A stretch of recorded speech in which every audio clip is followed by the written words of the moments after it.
మిత్రులారా, ఈరోజు భారత రాజ్యాంగం అమలు దినోత్సవ సభ సందర్భంగా ఈ తెలంగాణ రాష్ట్రంలో కాంగ్రెస్ ప్రభుత్వం రేవంత్ రెడ్డి గారు బీసీలకు 42% రిజర్వేషన్ ఇస్తానని చెప్పి ఆయా పద్ధతుల్లో ఈ బీసీ సమాజాన్ని మోసం చేసుకుంటూ నిలబడని జీవోలు కోర్టులో నిలబడినటువంటి వాటితోటి ఈ బీసీ సమాజాన్ని చాలా ఎంటర్టైన్మెంట్ చేసి మోసం చేసినటువంటి పరిస్థితి మనం అందరం చూస్తున్నాం. ఇక ఇక్కడ ఉన్నటువంటి ఈ రాష్ట్రంలో ఉన్న బీసీ ప్రజలు ఇక మీ సర్పంచులు అవుతామని, మేము ఎమ్మెల్యేలు అవుతామని, ఎంపీలు అవుతామని ఎంతో ఆశపడ్డ పరిస్థితి మన ముందుంది.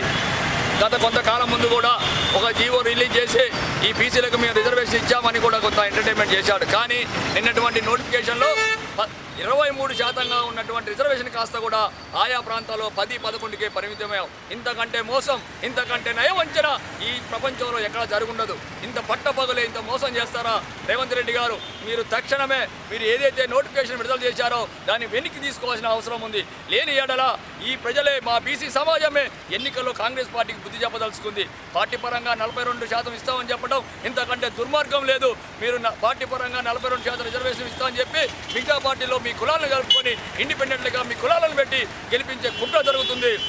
కాబట్టి ఈ వేదిక నుంచి బీసీ సమాజం చెప్తున్నాం, మీరు వెనక్కి తీసుకోకపోతే అంతటా బీసీ ఎస్టీ జేసీ తరపు నుంచి మా అభ్యర్థుల్ని ఓసీలో పెట్టి అభ్యర్థులు జనరల్లో పెట్టి మేము గెలిపించుకుంటాం. కాంగ్రెస్ పార్టీకి తగిన బుద్ధి చెప్తాం. 42% రిజర్వేషన్ కనుక అమలు జరగకపోతే ఖచ్చితంగా ఈ కాంగ్రెస్ పార్టీకి తెలంగాణ గడ్డ మీద పొందబెట్టే ఖాయమని చెప్తున్నాం.